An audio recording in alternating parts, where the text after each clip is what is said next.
Welcome everyone to Path to Progress, Episode 9, HR Leaders of the Gulf. And this is your host, Shahrukh Mirza.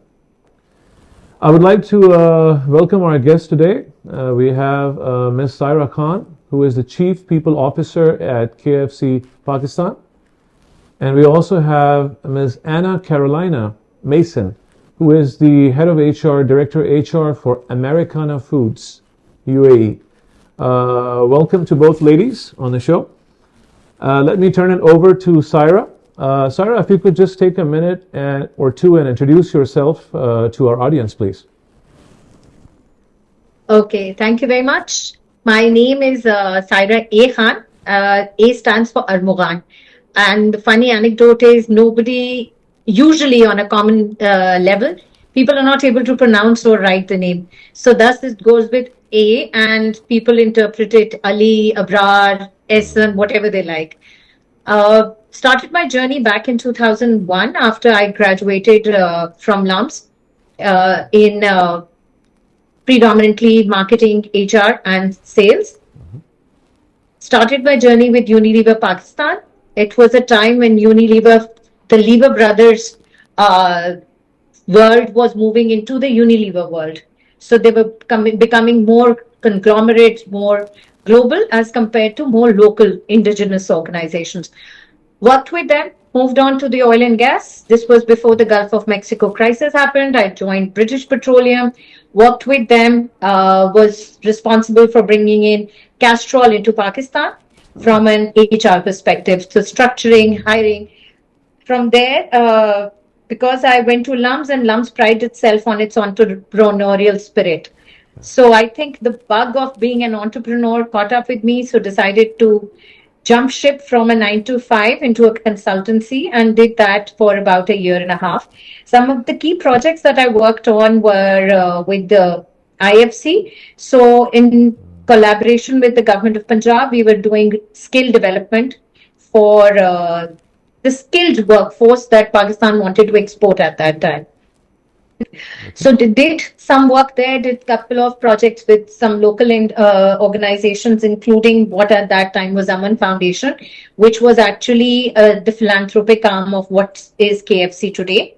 So the ownership at that point was running Aman Foundation, which was a very new element. So after the ED Foundation, this was a modern, transformative system of operations running across the country. I did some work there. Then I moved on into banking sector. So I've had my infrequent relationship with the banking sector much before I graduated also. So I moved with the banking sector, did some work there, and then home turf called, went and joined Mondelez, which was before Mondelez happened. It was a time when Kraft was taking over Cadbury globally. So I joined Kraft. Cadbury was very much in Pakistan, so Kraft got a full-fledged operation. And then later on, it became Mondelez for the world other than the American continent. Worked with them. And then from there, I moved on to a local organization called National Foods. National Foods currently is the largest cash and carry in Canada. So their arm in Canada is called A1 Cash and Carry. I worked with them for about 8.5 years. So I saw the transformation of National Foods from a local company who was very much stable and very much on their growth trajectory into becoming a multinational. Worked with them. Post-COVID, due to certain personal reasons, I decided to not work full-time. So I was doing projects off and on. And then back in November 2023, I joined KFC. So I've been with KFC since November 2023. Other than this, I am a buff. I like reading. I enjoy horseback riding. And I like to do a bit of adventure sports here and there. Great. That's a very elaborated career. And I'm sorry to put you on the spot for summarizing that for us in just a few minutes. By the way, KFC I hope it was within the 2 minutes. I wasn't measuring the time, but KFC is also sponsoring this show, so we really appreciate your sponsorship. Let me turn it over to Anna Carolina, who is the head of HR for Americana Foods UAE. Anna, if you could also take us on the journey of your career in a few minutes. Okay, thank you. Thank you. So first of all, it's a pleasure to be here. I'm really happy to be part of such a nice initiative. So a little bit different, I would say, from Saira, my background. So back to Brazil, Latin America. So I'm from Brazil. I have been working in Brazil, always in human resources, like long time back since I left university, start with internships and so on. So I went in this journey and the career grow in the human resources department. I started to look for the whole UAE operations. So in the HRBP capacity, so we have different areas in the HR department, but look for the HRBP. I'm the one looking for the UAE operations across the factories. We have 2 factory facilities. We have 1 sales entity, and so we are talking about 700 employees across UAE. Great. So, and besides work, I like a lot to run. I completed my first marathon this year in the Dubai Marathon. I did in February. So I like to do sports and so on. So it's something that I really enjoy besides of the working time. Great. Thank you for that introduction. Another elaborate career. And I can see that you've worked in all the different facets of from operational HR all the way to strategic HR. And professional support across all areas. That's wonderful. Myself, I'm Shahrukh Mirza. Let me try to just take a minute if I can. So I got my HR and organizational degree from the University of North Texas in the USA back in 1994. It's been a while. Since then, I came back to Pakistan because I wanted to start my career in my home country. And incidentally, I went back for my grad school. So I actually came on my second stint in 2001, and that is exactly when our organization was being launched. So I was in the first batch with this organization. I started my career right here about 25 years ago. It's really a pleasure once again to host both of you on the show. Let's go straight into our topic then, if we will. The employee turnover rate in the FMCG sector is particularly high as compared to other sectors. And some surveys are indicating that up to 15% of employees leave within their probationary period, which is alarmingly high. But if you look at the entire performance cycle, the first year of onboarding and pre-boarding, employees are on the way out about 28%.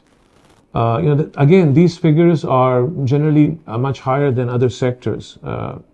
So engagement and retention challenges in the FMCG sector, having said this, are usually attributed to various factors. I mean, there could be economic inflationary pressures, like in a market like Pakistan, for example, competitive salary poaching in a market like UAE, and long working hours are there in this sector, as we all know. Lack of career progression is something else which HR professionals across the world talk about when they talk about FMCG. And of course, more lately in the last 5 to 10 years, the movement, towards e-commerce and digital sales and marketing roles has also impacted manpower in this sector. So my first question actually, is for Anna. For leadership and critical roles, how frequently does HR need to benchmark sales and operational salaries against FMCG competitors to prevent poaching, first of all? And what is a good market quartile, in your opinion, to be in this sector for retaining the best talent? Yes, Anna? Okay, thank you. So I would say just give a background. So I have been working as HRBP, as HR generalist, right? So for all my career. So as part of the generalist, we need to know the trends on the compensation, total rewards, and it's part of our day-to-day HR, right? and what I can bring some experience from what I have, what I mentioned, the previous company that I was working, even now in Americana, where we are working, not only Americana, I don't want to bring the examples for the current company, but in general, what we are having across the region, right? So I would say not for only FMCG business, but across all the business. I think when we look, we see companies doing like compensation surveys, salary range surveys once in a year, once every 2 years. And as you mentioned, the things are changing so fast. FMCG business it's quite quickly, it's fast, right? As per Yes. the name. So we cannot just rely on a survey, for example, a salary range survey that we'll get from twice in a year, once in a year, and this will define our compensation strategy. Again, it's not my core business talking about total rewards. I'm talking as on my HRBP view, right? So, and when we see, as you right mentioned, positions as e-commerce, supply chain, sales, commercial finance, that nowadays is the market is looking for professional like this. If I come and do something by the book, okay, this is the range, this is how much I pay for this level. Yes, we have to have some guidance, but we need to look for the market, what the market is doing. Can we look for the salary surveys, but can we look what our competitors are doing? Can we look which kind of other benefits our competitors are doing? Because everything, it's not only salary, right? We need to look total compensation. We need to look, when we put the total compensation, we need to look the career opportunities that we have. We need to look for as I mentioned, the full package. What is the business strategy? How my company wants to position in the compensation model, in above the market, below the market. So it's a lot of things to be analyzed to make sure that we are doing something with the standard for the employees, and to make sure we are making these employees to stay. This is, and I always say, I believe, guys, the people, they just don't stay only because of the salary, right? You can even pay the highest salary range if you don't have the proper opportunities for the employee, if you don't have a strong leadership, if you don't have opportunities for the people, if you don't have a proper culture. Doesn't matter how much you pay them, doesn't matter how much is your benefits, the people are leaving.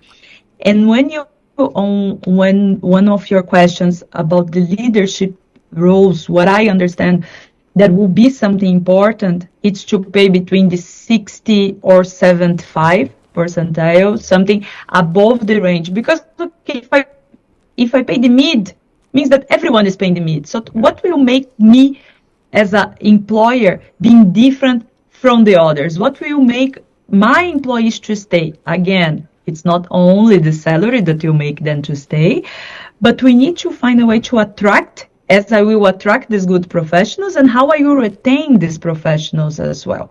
Because, as we mentioned, the market is moving. The companies, if I prepare a good employee, in a good career, and I give the opportunity, maybe if my competitor comes and offer something similar, this person will not decide to leave. But sometimes they will, because the turnover is necessary as well, right?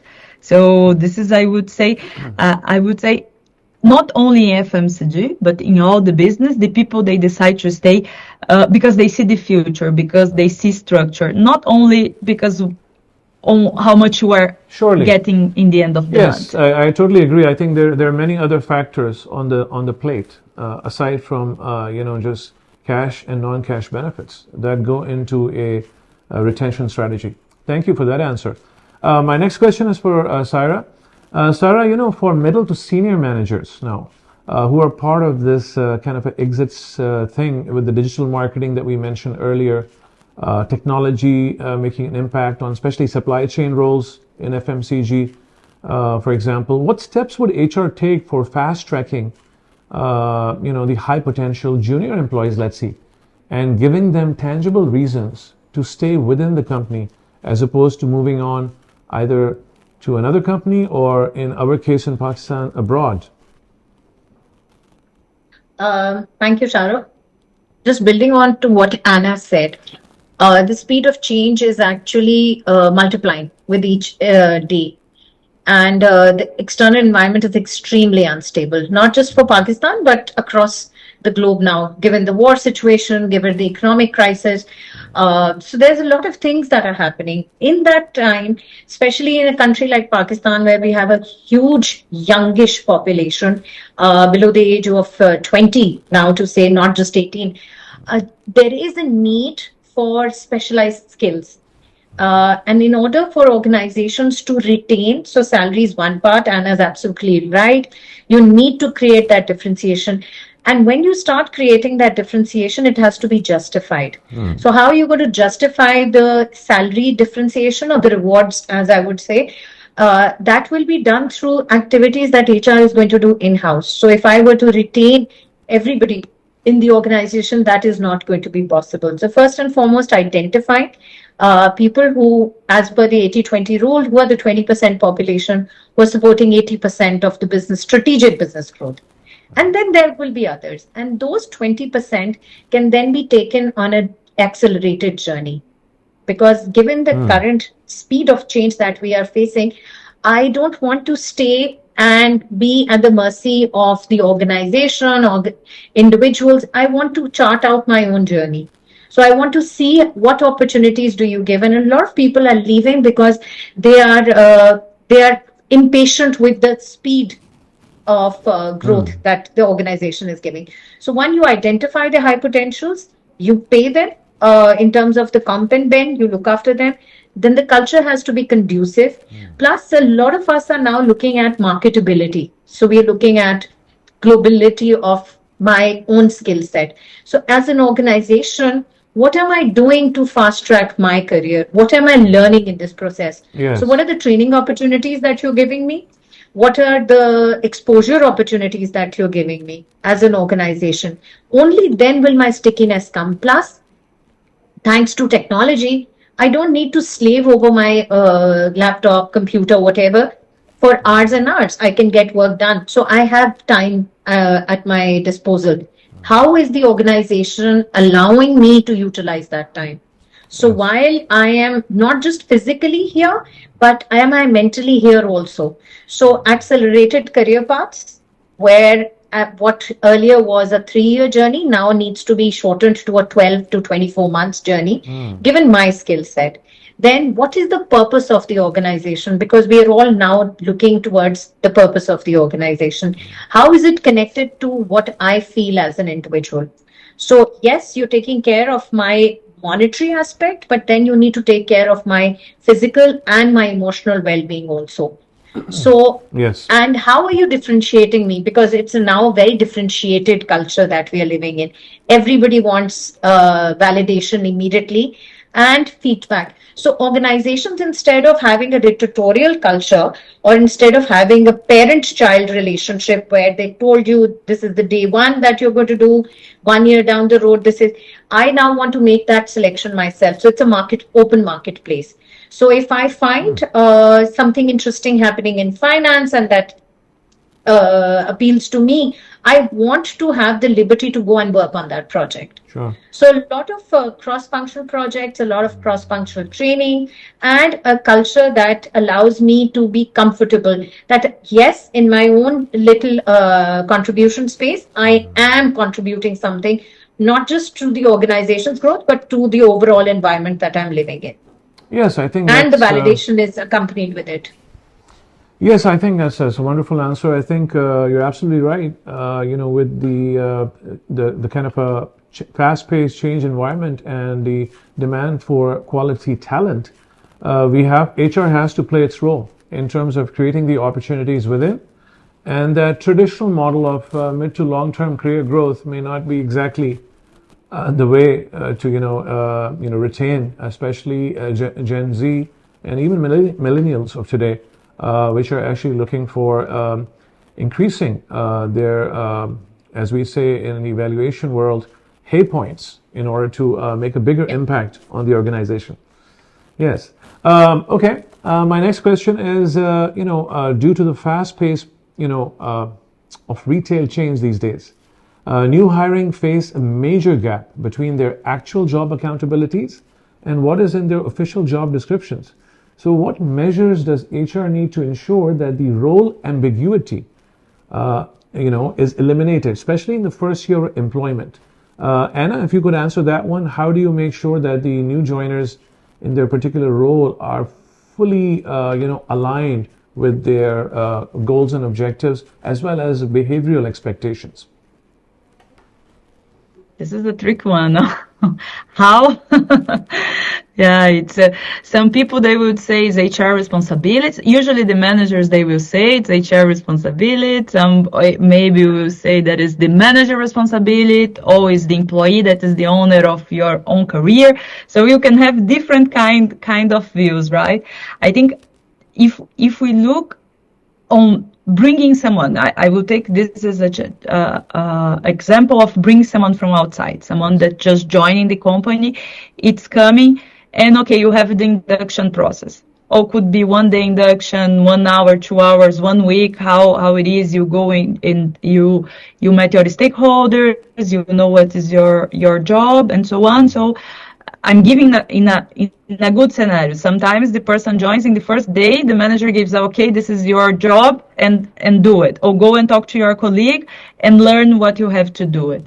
So I think, honestly, if someone joined the company, the first week, first month, the first 3 months, it's the moment that they need to learn, that we need the colleagues, the works, everyone, they need to support this person. Imagine you are in a new environment, in a new process, you don't know what to do. You cannot just, okay, now you are there, they throw you there and you just need to do the job. And then you are settled to fail, because you don't know, and then maybe you make mistakes. Okay. And then your manager will come to say, your supervisor will say, but why you are doing this? This is wrong. But wait, you didn't show me what I'm doing, And another thing that I see a lot, it's a job description, you put the job description, the person will do like everything. Job description will accept everything. The paper will accept everything, right? So when you bring in the reality, okay, what is the responsibility for this person? So what is the realistic job responsibility? So I would say in actions, if we can give some advices for who is listening us, is first to define the KPIs, to define what are the main activities for this person. You are responsible for the report A, for the activity B, for A, B, C. Have the clear activities that this person will do it as an employee, as the leader as well, should know what is expected. Understand what is in the JD might be different from what you hire, and then this is the problem. Okay, but you hire me to do A, now I'm doing B. So communication, transparency, the people should be aligned, because again, we are in a fast environment. Sure. Doesn't mean that what I hire you to do it means that you keep doing this forever. This can change, and we need to be aligned on the change. I would say have the check-ins one-on-one with your teams, like once in a week, 5 minutes. If it's too busy, once in a month, have a 5 minutes, 10 minutes conversation. Not only, okay, how are you doing? How is everything? It's okay. Yeah, this is important, but go or if your manager is not doing this with you, go and search for this. Like, what I'm doing well. It's right. So what I can do more, or what I need to change? Can you give me some inputs on the priorities, what I'm doing as well? So to make sure everyone is aligned, because we don't want to reach, like, at least in UAE, for example, when you reach the 6 months, the end of your probation, and say, okay, now it's not working. So it could be a surprise for the employee as well, because like, okay, I thought that I was doing everything right. Yes. But in the end, this cannot come as a surprise. And I would say in terms of leadership, right? The leadership should be accountable, should be accountable to support this new employee. And I will talk on the HR behalf and look for the HR. look for your HR support, discussed, okay, maybe this is it's not right, it's different what was planned, but it's investment. I think always someone when joining the company is an investment on both sides. So we want the people that are willing to stay, that are performing to stay. So this is how we make this. It's conversations, make sure that things are clear, that you have your defined goals, that you know, and especially to understand that things can change. Things can change, and we need to adjust, and we need to adjust ourselves on the environment. Yeah, I think you made some good points. In organizations where these things are lacking, the hand holding in the first few months, and a structured orientation program, I think would be essential, especially in your sector, because the initial turnover in the probationary period, as I mentioned in the very beginning, from international surveys and sources, is more than 15%. It's double digits. So that means something is amiss. Right from the beginning. So I think HR certainly, yes, as you rightfully said, needs to partner very closely with the line management to ensure that the new joiner is fully aligned, with the organizational as well as their own goals. Yeah. Saira, so my last question is towards you. The old school top-down management style, right? Plays a big part in employee non-engagement. We all know that. Obviously, people leave line managers and not organizations. The old trite saying, as it goes. How does HR move the organization from a boss-driving culture, particularly for the frontline employees in the fields of sales and retail distribution, to an empowered one? What are your thoughts on that? Okay, so Shahrukh, Anna just mentioned something where she said, there are a lot of things that are put in the job description. Those things are made by either the line or in collaboration with HR. Many of those things are not really relevant by the time the person is onboarded. So there has to be this constant drive and endeavor to actually identify what is needed for a particular job. So there are two parts to a job. One is the subjective part and the other is the objective part. A lot of times we are focusing on the objective and hiding the subjective. There are times that as line manager also, so there's a disconnect from the start. So one, the line manager's actual picture of what that resource needs to be looking like needs to be identified by HR. Yes. So that's where the journey will start. And once I have that buy-in as line, then it becomes a lot more easier for HR to help move the needle, because I am taking that challenge on myself to get the right resource in.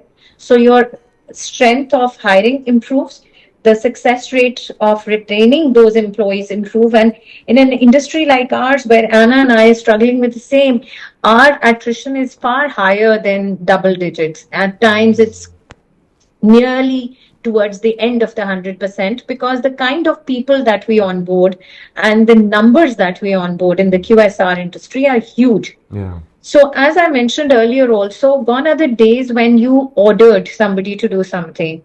Even the performance management system is dying very, very quickly. So you need to focus on what really matters, and do not handhold and do not hold them accountable for the process. Hold them accountable for what the end result is going to be.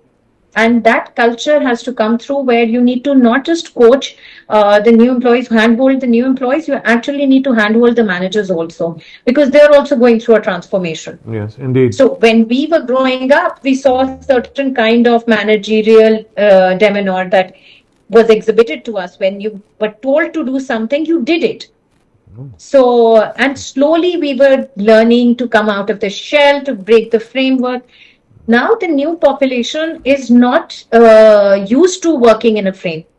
So somebody wants to work at night, somebody wants to. So the policies have to be reviewed. But at the end of the day, the organization has to have a certain set of principles and values that you're living in. Yes. So you need to connect that, and those have to be incorporated into the line manager's objectives also. So retention should be my objective as line also. You can't just be working on one side of the pillar, Absolutely, you yeah. need to look at what is the input going to be. So while you're talking to the hiree, you also need to talk to the hiring manager. So as Anna mentioned, you need to do those check-ins with the hiring manager also. Maybe the hiring manager is struggling somewhere. And you need to, so HR's role has become very, very important. You need to, your bond between the two forces. And a lot of times the two forces don't see eye to eye. Yes. Because at one end is the line manager's responsibility to get the business results in. At the other end is a new resource who is still trying to settle in. So you focus on coaching and mentoring. There will be times when you need to coach the line manager. There'll be times when the line manager just needs a sounding board. And who better than HR? Yes, Then of at the course. same time, you also need to equip the line manager with the tools that you're giving to the new people. So again, your training and development needs to come into full force. So not just handling new tools. So if my team members are very adept at Chat GPT or Claude or something on those lines, and I have no idea where it is coming from, then there's a huge disconnect. Yes, I think that's a very valid point. So the development has to be on both ends. So if I'm giving some tools, I need to pre-prepare the line manager also. And then I need to understand that there will be challenges in that process. So patience has to be put into practice. Yes, thank you for that. Yes, I think you rightfully towards the end mentioned the AI aspect, and I think AI should be used to think out of the box, not in the box. Okay, wonderful. I think it's a very, very meaningful discussion on this very important topic of engagement. Some closing thoughts. Actually, Anna, over to you. Towards the end, what would you like to say to our audience? I talking about engagement, talking about retention, I would say, Saina, everything that Saira mentions, like HR, it's playing the role here, and we are here to support at the end, but in the decisions and how to conduct and how to make an employee to stay or employee to be engaged, it cannot be a blame from HR. And we always hear that HR, because HR is not giving the proper benefits, HR is not doing the policies, HR. Okay, we need to give the governance. Governance is required, policies are required, the company strategy is required. Sure. But it's not HR or it's not the manager that you make an employee to feel engaged on what he's doing, on his role. It comes from yourself. Like, okay, maybe you are just doing because you have to do it, right? So the engagement comes from yourself in the end. It's not that HR or, I don't know, your manager or the company will push you, but we can support to make a person to stay, to give the right tools, to give a way for the person to decide to stay and to retain, and how to help this, as Saira mentioned, how to do this role with the manager, like what are the opportunities that we have, what is we are inclusive, we are transparent, the employees can trust on us. It's like it's everything combined to make the person to be engaged and to stay in the company. I can see this in my reality in Americana. We have in the UAE, as I mentioned in the beginning, we have factories and we have where we have frontliners and we have corporates and sales. So I see this completely different, and the needs are completely different. The retention or the engagement, as we are saying here, are different if I talk from the employees from the factory, and if I talk to the employee from corporate, So we need, as HR, we need to look for all the levels, doesn't matter the levels, all the positions, and try to find the best way for the people to feel value. I think if an employee decides to stay with us and wants to work with us, the main point is to feel respected, to feel value, and to feel connected with the mission, with what the company is doing. In the end, we are, Saira, we are feeding, we are producing food, we are feeding the world. So this is how people should be connected with the value and the purpose of the company as well. Thank you. Saira, your closing thoughts, engagement and retention. How do we turn those double digits into single digits? I think Anna's put it very beautifully in terms of how to start or initiate that journey. HR also needs to realize its own space and its own power in the dynamics of the business world. A lot of us tend to velocitate between the administrative, and then we realize, oh, we have to become the new age HR, and then we move towards. So our role needs to become more strategic. I will give you an analogy.